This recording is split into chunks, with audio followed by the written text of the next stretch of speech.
we're here again to an evening of one of ours with our wonderful resident, Burton that I'm really happy that you're so fluent in Hebrew and now in English that you can do it again for the English residents and for your dear friends and family. So we're very excited to hear you, and we're all ears. And one very important point, today is 90. But I wanted to say,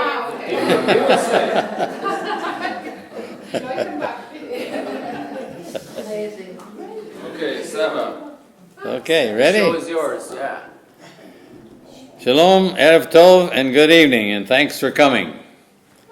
I'm happy to tell you that today is my 90th birthday, which you just heard. Yeah. And Wait, Saba, there's a small surprise.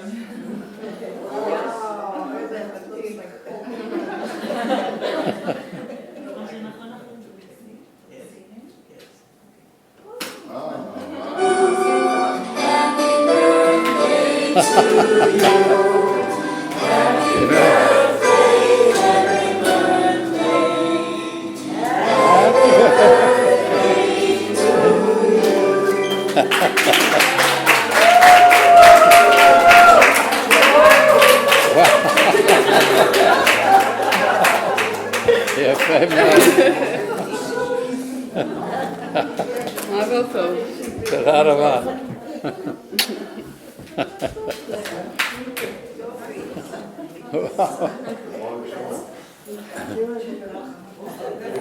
You can tie it here.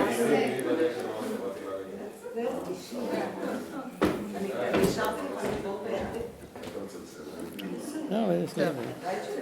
Wait, there's a little bit more for the movie again. Sorry. Happy birthday to you. Happy birthday to you. Check it out. Happy birthday, happy birthday. Happy birthday to you. Happy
birthday to you. Happy birthday to you. Happy birthday, happy birthday. Happy birthday to you.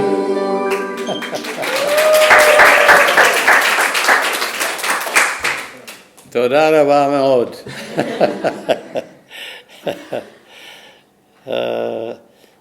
In the next 45 minutes, I'll share with you my life story, some highlights and experiences. My name is Burton Most, and I was born on July 15th in 1925 in the Los Angeles Laying-In Maternity Hospital. My parents received a $100 prize for my being the first child born in this hospital. And I often asked my dad over the years to give me the $100, but he never did.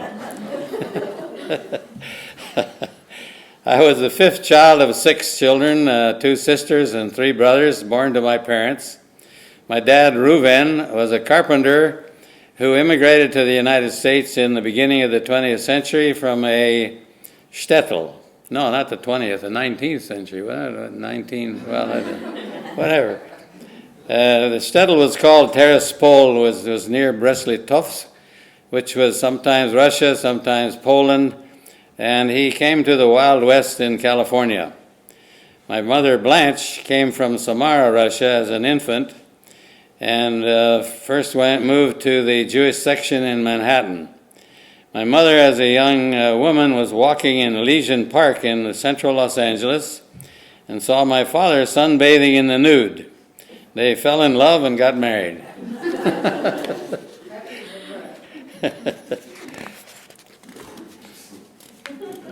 Now, before that, on one of the Jewish holidays, my dad asked to enter a synagogue, and the shamash asked him for his ticket. When he said he didn't have one, the shamash answered him, "Get out of here, you bum." And that was the end of Jewish tradition in my family. As a child, my brothers and I and my boy cousins, all joined an organization called, till today, the Woodcraft Rangers. This was a forerunner of the Boy Scouts of America. And the Rangers had 12 laws, divided into 4 sections: beauty, truth, fortitude, and life. These principles became my religion till today. And although I wasn't into religion at all, I still experienced some anti-Semitism. Once as a little boy, he called me a dirty Jew, and we fought. I think I beat the hell out of him, but I'm not sure anymore.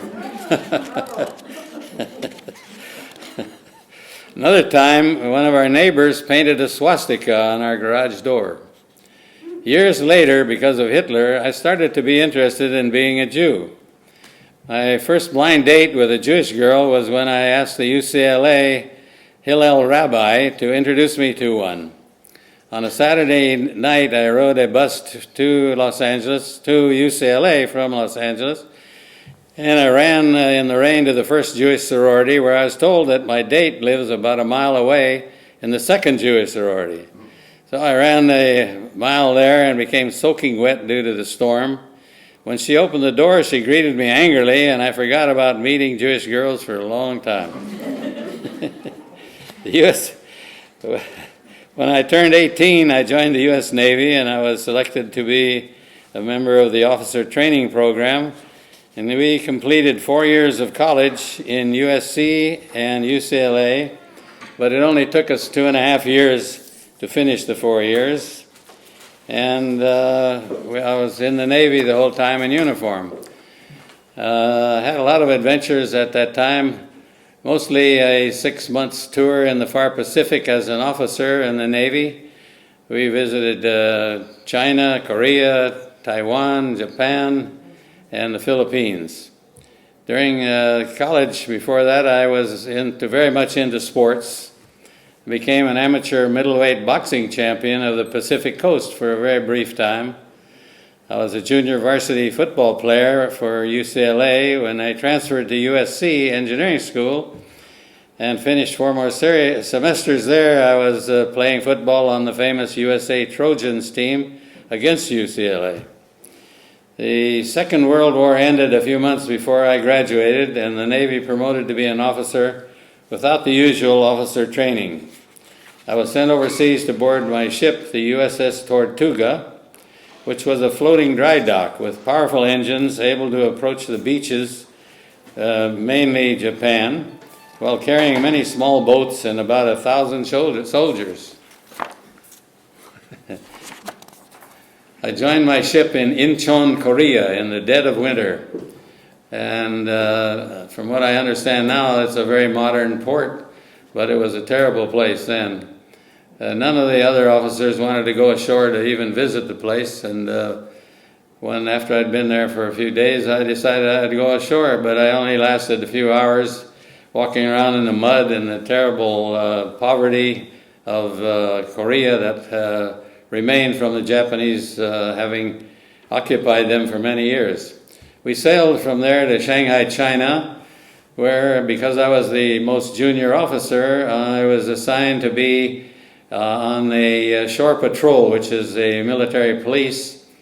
And the sergeant, who was a full-time military police, took me and my men to a neighborhood of bars, where we went from bar to bar. And then we heard some music coming from upstairs, and we walked up and entered a rooftop. and found a group of Jewish refugees on the roof. And there I learned that all the girls we'd been seeing in the bars till then were probably all Jewish. The next day I returned on leave and stood in the neighborhood, and a man passed me, looked like Ben Gurion with shorts and bushy hair, and so I told him, Shalom Aleichem.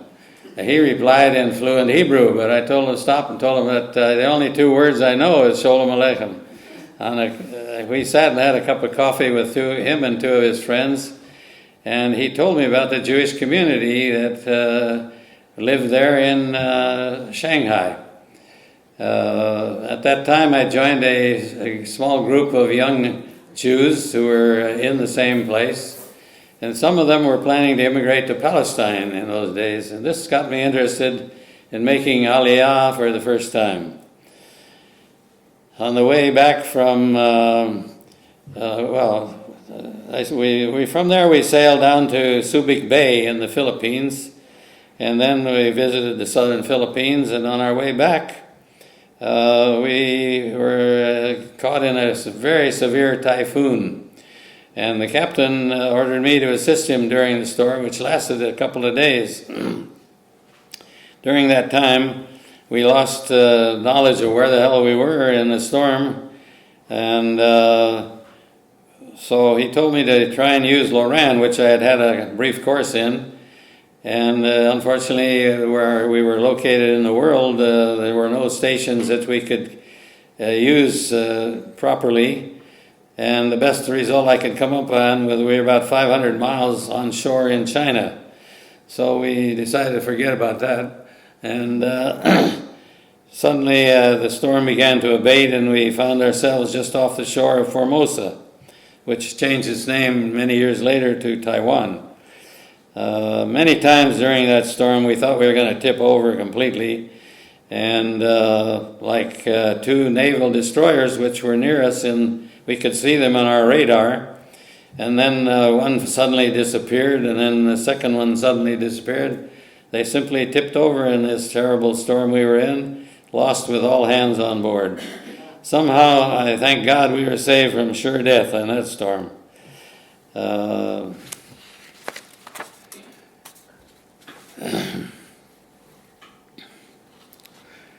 After visiting Tsingtao, China, which we arrived at after the storm, we sailed over to Tokyo, and there I was asked to stay in the Navy, and I thought about maybe briefly, but I decided by then that I probably wanted to become a Zionist, so I decided to resign from the Navy, and they accepted my resignation.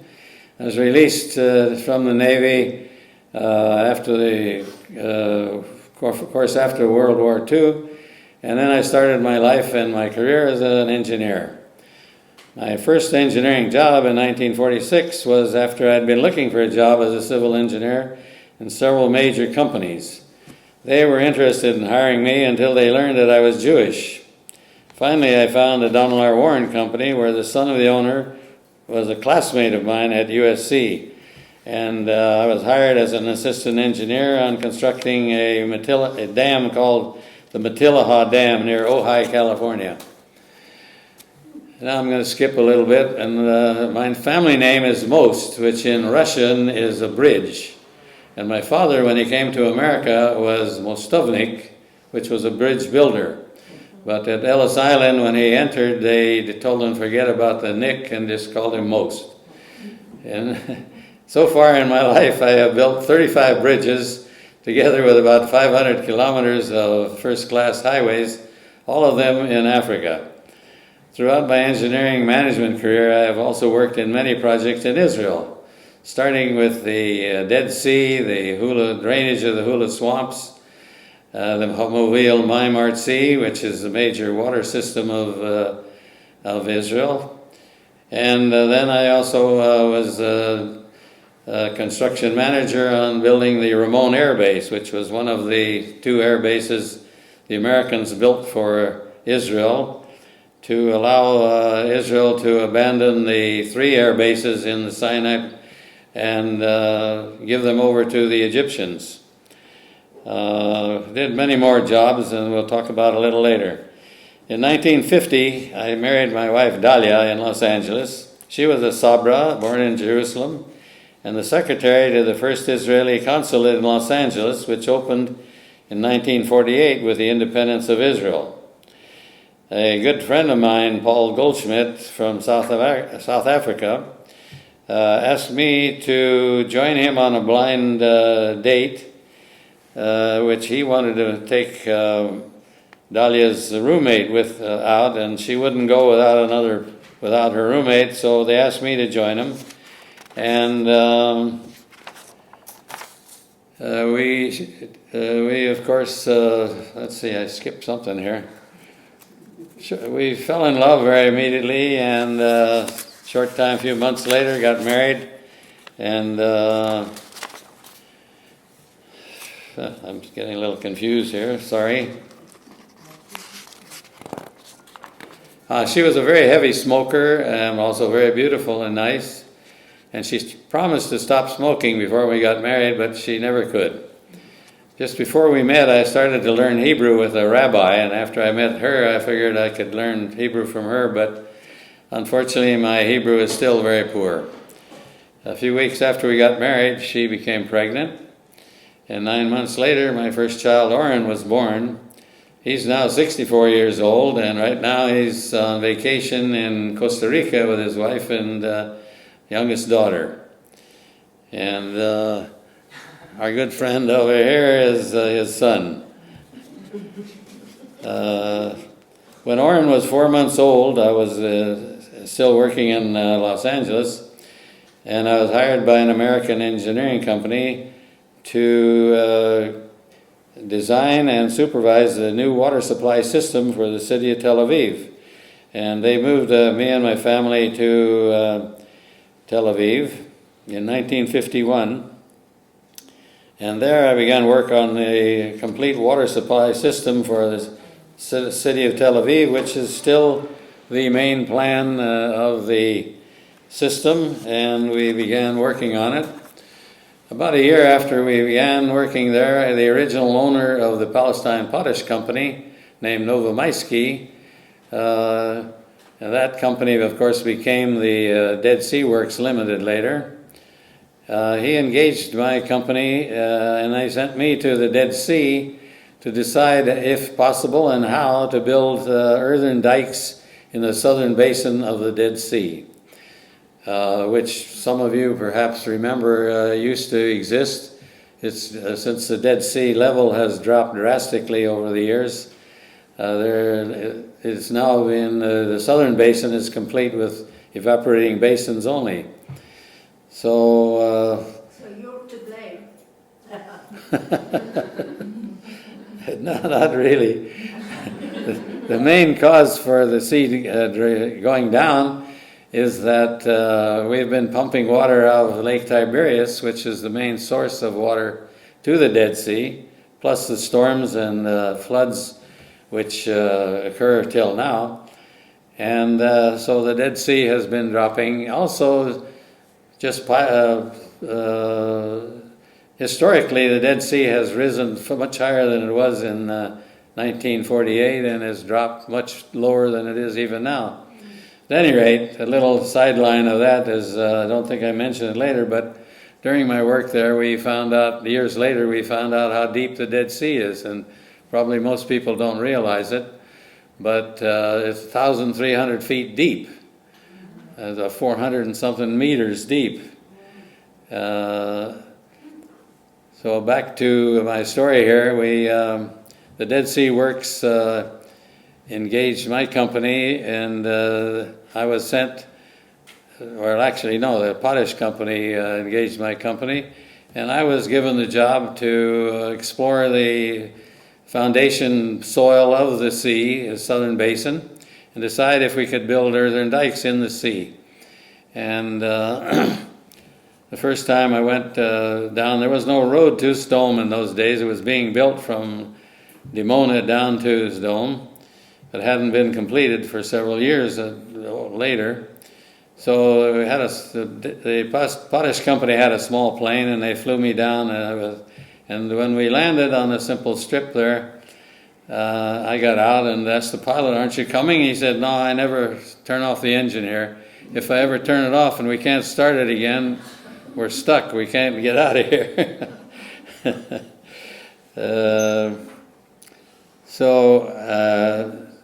I saw the situation, and with the help of the two Europeans that were there, plus some Druze guards, I designed the equipment which I needed to sample the sea bottom, and had it made in the workshop there. And we went out to sea immediately and took some samples, but we found very soft mud in the bottom of the sea, which was very shallow. In those days, it ran from 0 depth to about 10 meters just opposite the Lisan Peninsula, if any of you are familiar with the southern Dead Sea. But at any rate, it drops off from there, which we later found out was 1,300 feet deep. We immediately found that we were hitting something very hard, like stone, and the chief chemist of the potash company, who was very interested in my exploratory work, was convinced that I was probably trying to drill into the stones of the ancient city of stone. Well, we made new equipment up so that we could penetrate whatever it was, and then I found that it was simple salt layers, and they alternate with mud and go down to great depths below that. I think the deepest I ever drilled there was 100 meters, and we were still hitting alternating layers of mud and salt. Sometimes the salt layers are 2 to 3 meters thick. At any rate, knowing all that, we came up with a design. I came up with a design of the dikes, and I'm very proud to say that years later, well, I'm getting ahead of my story here.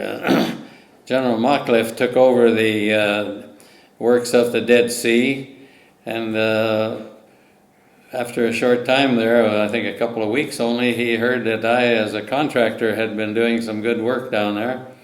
And he looked for me, and we met while he was driving his Jeep and I was driving mine in the field. He got out, introduced himself, and shortly asked me if I'd be interested in coming to work for him. I told him, well, I'm getting a little tired of working for Israeli salary conditions, and I'm an American. He said, well, no problem, I'll give you a good American salary, and he did. And then I told him, but there are other conditions. You got a lot of managers down here, they don't know how to do anything down here right. And he said, no, you're going to be my right-hand man. You'll be my assistant. And third, I said, a lot of employees down here, workers here, are terrible people. We ought to get rid of them. That's a big problem, he said. I don't know if we can do that, but we'll try to work with the Histadrut and see if we can fire them. It turned out later that I motivated them and got them to work well. We didn't have to fire anybody. At any rate, time went by, and after 2 years, and the World Bank got interested in the Mockliff's proposal to build dikes in the sea based on the original exploration and report, and also to build a refinery. And they gave us a $100 million loan, but they made a condition that, of course, the design of the dikes had to be done by a proper engineering company very thoroughly. And we hired a Dutch company, Haskoning, which had a lot of experience in building dikes. And they ended up with 6 books, about total of this width. And I'm happy to say that the design that we ended up building years later was exactly the same design that I had made originally. After the 3 years of working at the Dead Sea with General Mockliff, I was fired, actually, and for good reasons, because my conditions of work were so much higher than everybody else that it was causing a lot of trouble with some of the senior people who were good people. So at any rate, at a big party we had to say farewell to me, General Mockliff said up the Dead Sea and said that the Dead Sea will never be the same without Most.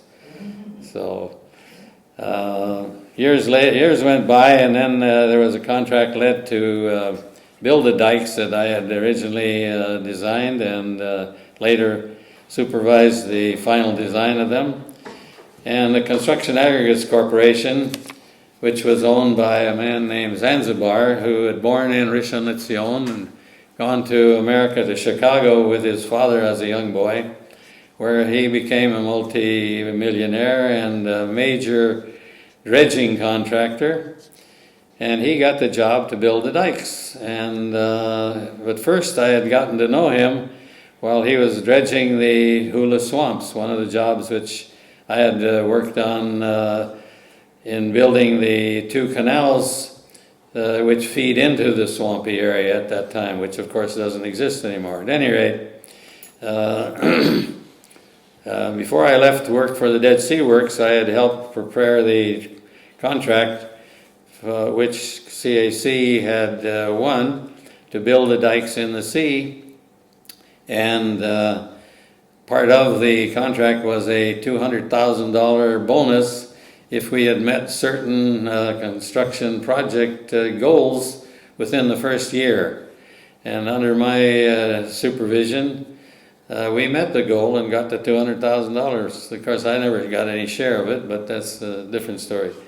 Anyway, during this whole time that I've been referring to, I told you before, we had drained the Hula Swamps, and then we built one of my local engineering company, the National Engineering Company. We built one of the main sewer lines which runs along the Yarkon River from Ramat Gan down to the Reading Power Station. And we worked on the Mobile Marimart Sea, and then we built the second major pumping station on the Mobile Marimart Sea, which is called the Salmon Pumping Station. And later I became a city engineer for the city of Ashdod for a brief time of a year. Then I shifted over to work on a paving contractor called Hahofer, which I think went out of business long ago.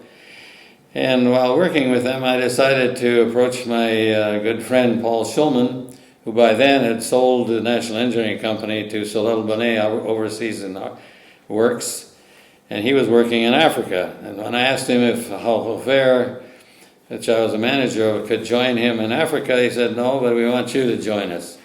So I decided to, and he offered me very, very good conditions, so I decided to leave them and go to work in Africa, and that'll be a story which will come to pretty soon here.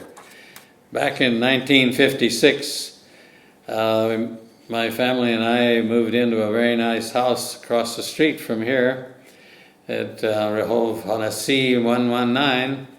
If you stand at the entry door to our building that we're in now, the 7 Stars, it's the house just to the right of the new building being built in front of you. At the time we moved in to live there in 1956, where we are now was only sand dunes and a lot of empty lots. And every winter with the windstorm would drift the sand onto the street, on a C Street, and sometimes it got so bad you couldn't drive on it.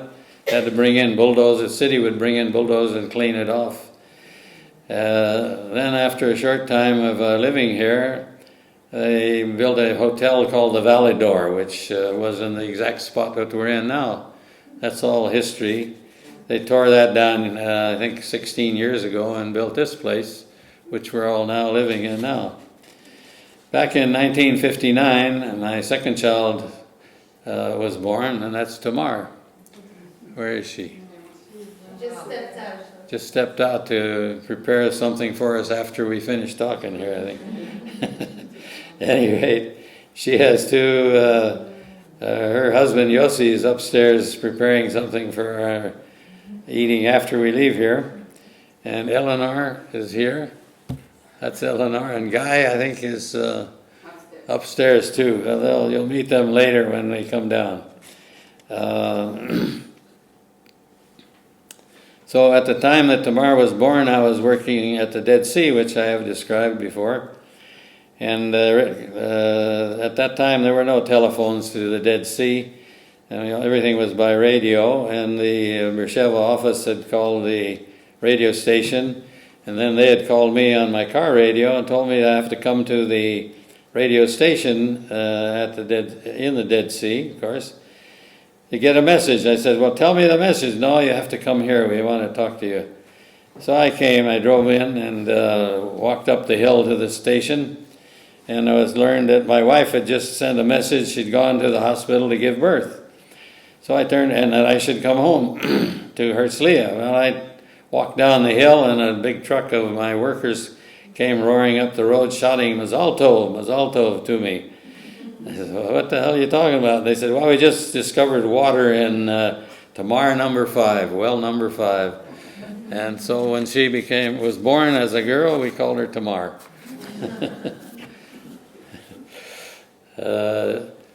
Years went by, and in 1967, I was hired, as I told you a little earlier, by my friend Paul Schulman to go to work in Africa. And my wife and I, Dahlia, separated, but we never did divorce, and I took good care of her over all the years until she passed away. And I moved to Africa and worked there for 12 years.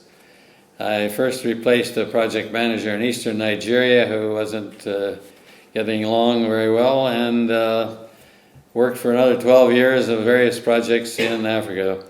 My first job was, of course, in eastern Nigeria, which short time after I got there suddenly we turned into the independent state of Biafra.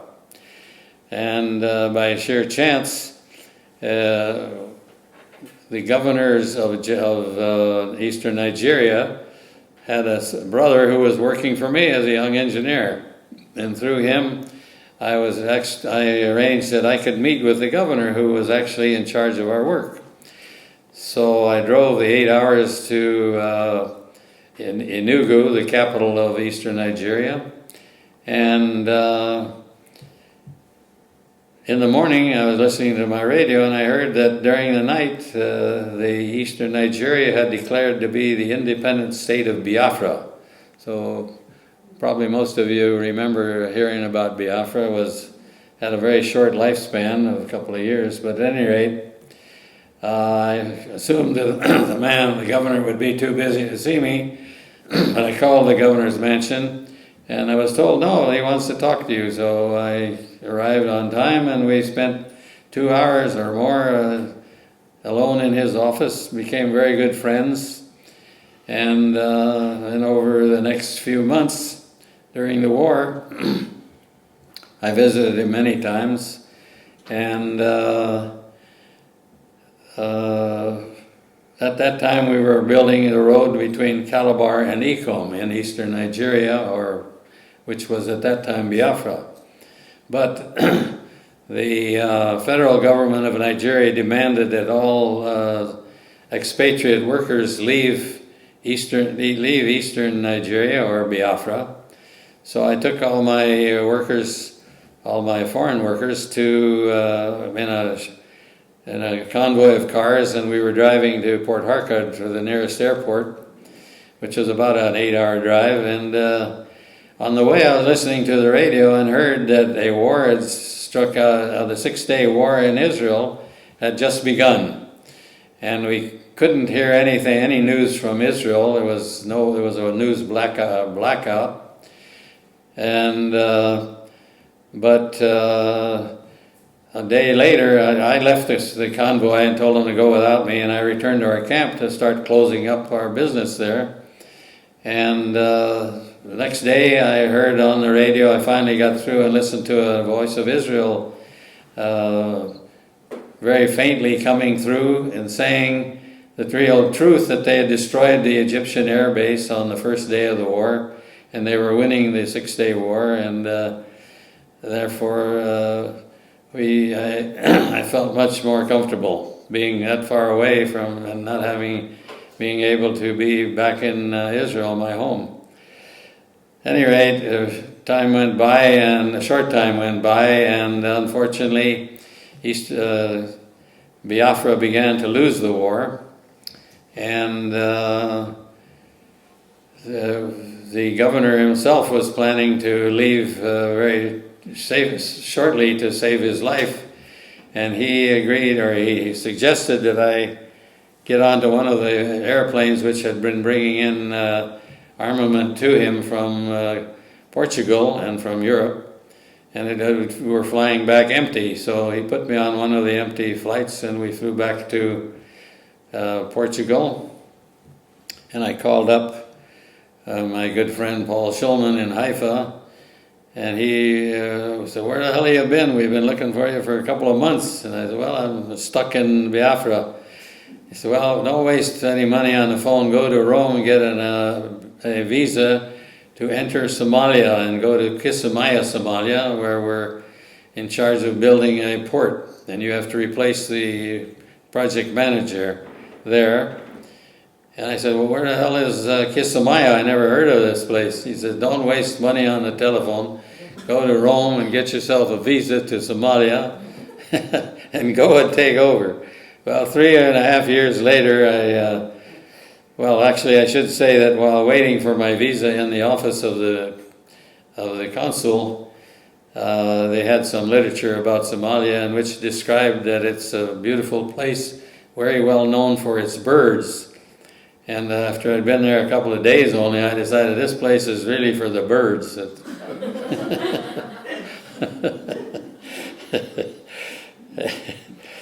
So anyway, I'll skip a lot about the trials I had in Somalia, but on the last day, just before I was planning to leave, we had a little ceremony in which we put up a ribbon, and then we cut the ribbon, and I turned over the keys to the port to the Minister of Ports of the Somali government.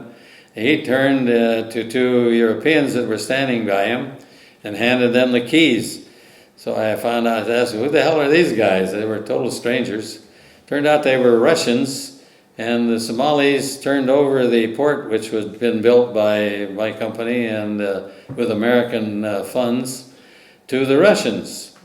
History tells us the Russians only lasted a short time after that, maybe less than a year, and then they abandoned Somalia. But anyway, I left immediately, went to the capital, Mogadishu, and immediately met with the American ambassador that afternoon, and I raised hell with him. I said, "What's this?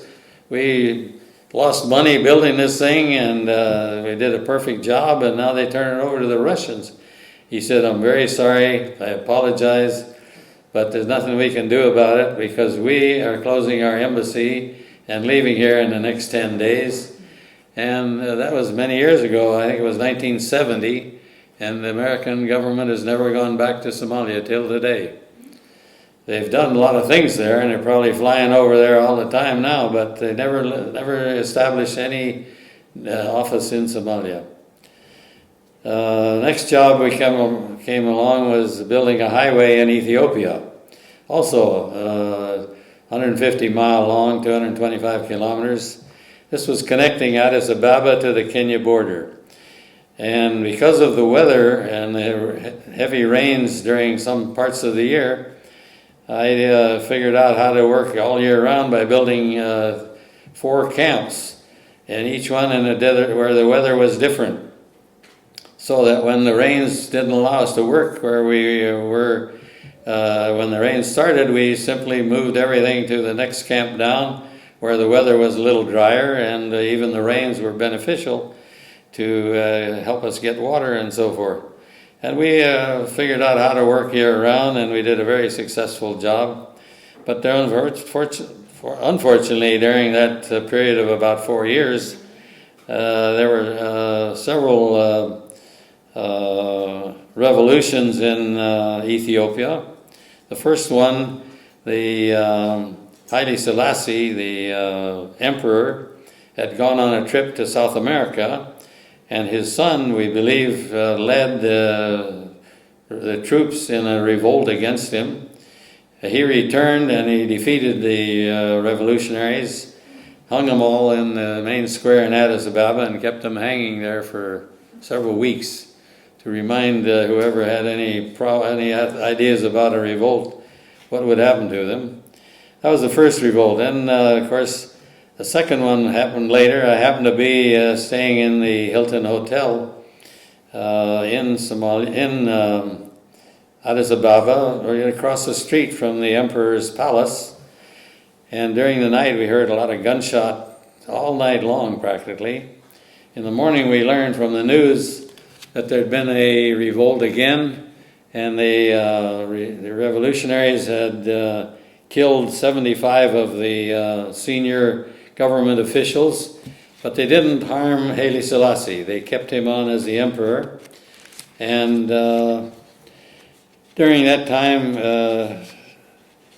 I'm skipping here. After Ethiopia, I returned to eastern Nigeria again and built there a 225 kilometer long road from Ikom to Katsina Allah in the northern state of Nigeria. All the time we were in Africa, we built a total of 35 bridges and 500 kilometers of roads, and of course the port in Kismayo. After that, I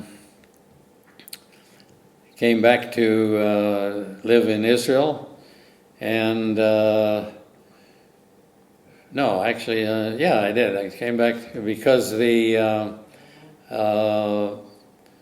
American government under President Carter had agreed to build 2 air bases for the Israelis in order to them abandon the 3 air bases they had in the Sinai Peninsula in order to return the Sinai Peninsula to Egypt. And the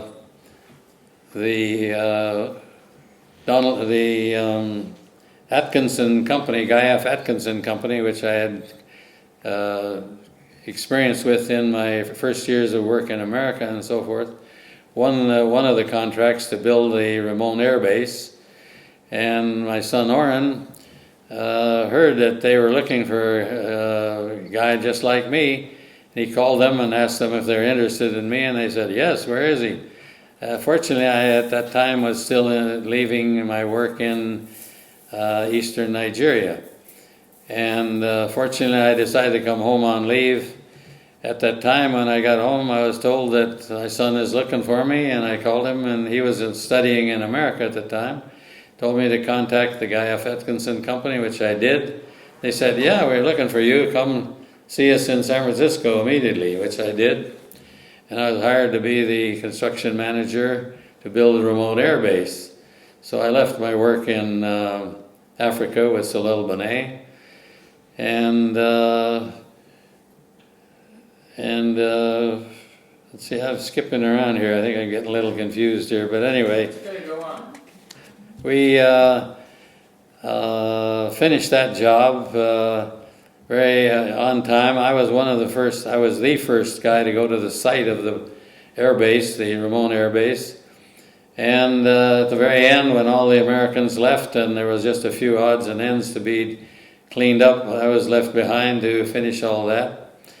And then I got interested in working back in the States, and I was hired by. That's a story of its own, which I'll skip. I was hired to make the streets of the city of New York smooth, which I succeeded in doing for about 6 years, and then I left that job. But during that time, I'd become interested in hiking, and I was hiking all over the New York State, which you all know Manhattan very well, perhaps all of New York City, but perhaps you don't realize that there's some beautiful hiking in New York State, very near, within an hour's drive of the city of New York. Anyway, one day I was on a hike at the beginning of my stay in New York, and the leader took us to a beautiful lake and told us we could go for a swim. And the girl standing next to me, who I didn't know, said, "Oh, damn it, I didn't bring a bathing suit." So I looked at her and jokingly said, "I'll loan you my t-shirt." And she said, "Okay, give it to me." So I peeled it off and handed it to her, and she went behind the bushes and put it on and dove in the water. I thought, boy, I better get to know a girl like that. And we lived happily together for about 6 years after that.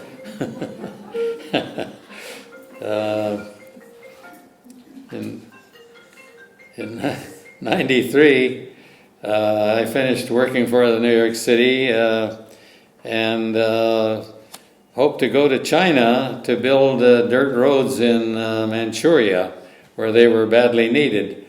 But stayed in Las Vegas waiting to go there almost week by week, being promised to be having it arranged. It didn't work out. And after a year of living in Las Vegas very nicely, I'm proud to say that during that time I think I only spent about $20 maximum on gambling.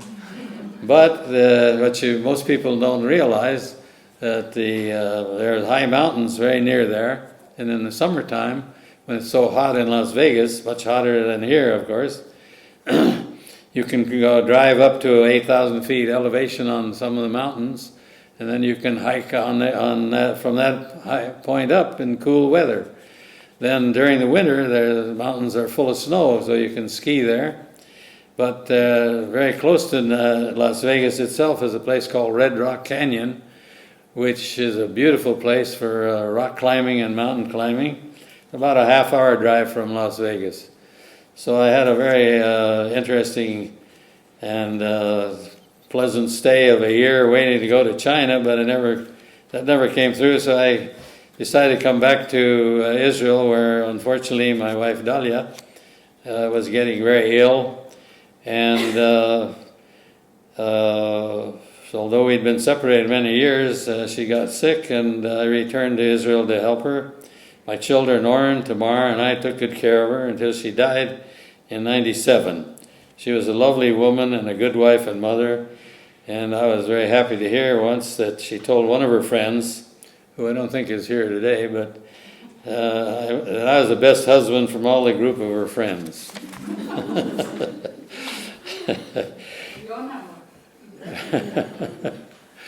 Yeah, it was probably Yonah, right?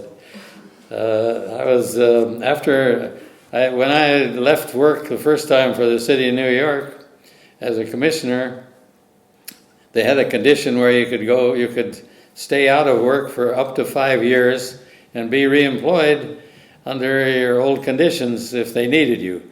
And one day before the 5 years expired, I was reemployed by the Department of Transportation. And I worked there for another 5 years very successfully, improving the performance and the work safety habits of the 2,000 street workers in the whole city.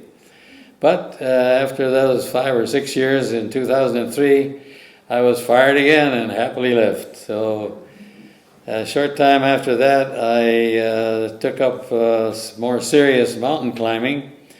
And for years, I'd had a dream to climb Mount Rainier, which is near Seattle, Washington. And it's 14,400 feet high.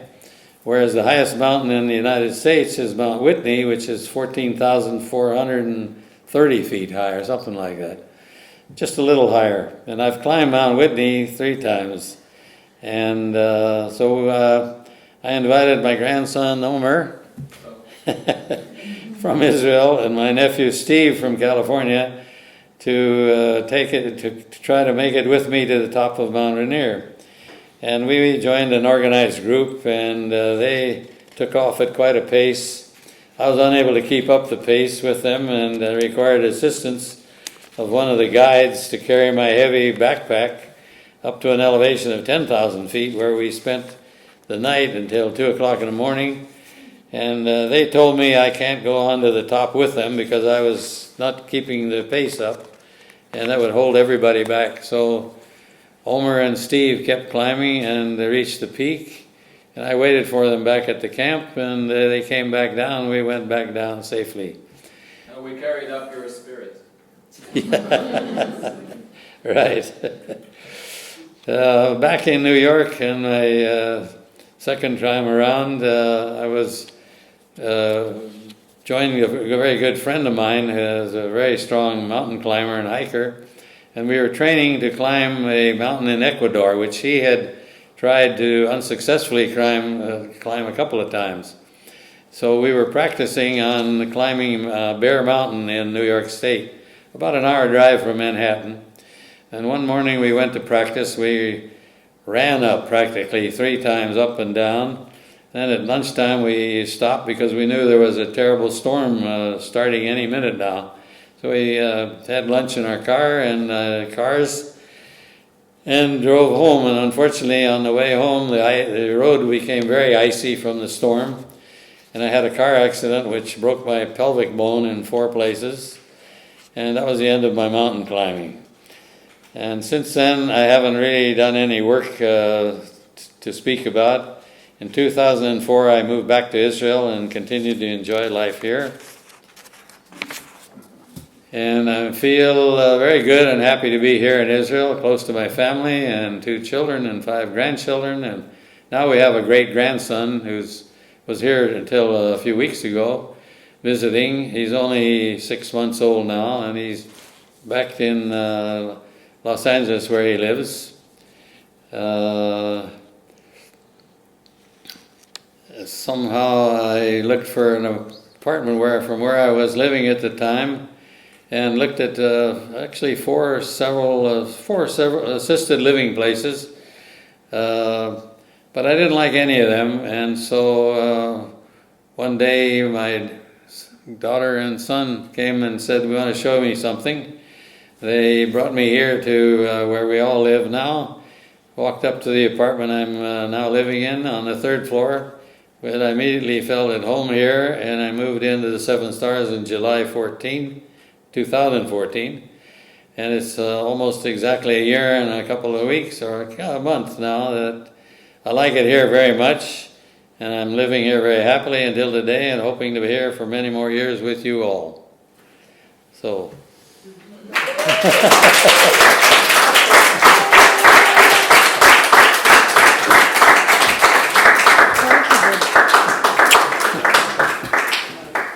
I'd just like to say that from 7 Stars, we're very happy that you're with us, and happy birthday. Oh, thank you very much.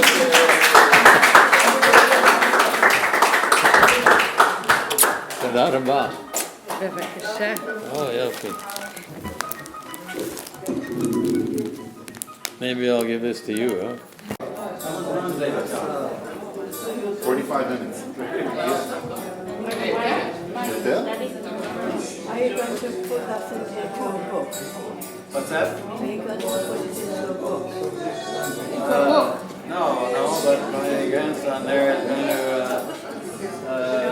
put it to, so we can email it to everybody. So if you give me an email, we'll send you a copy.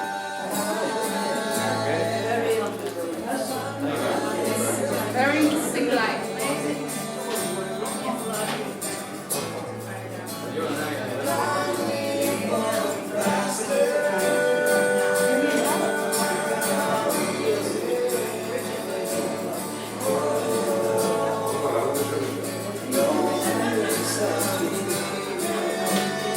We have it on our CD, and part of it we wrote.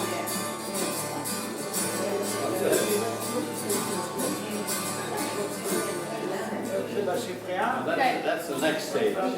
This one is 45 minutes, 50 minutes long. This is going to put on the, come over to the library.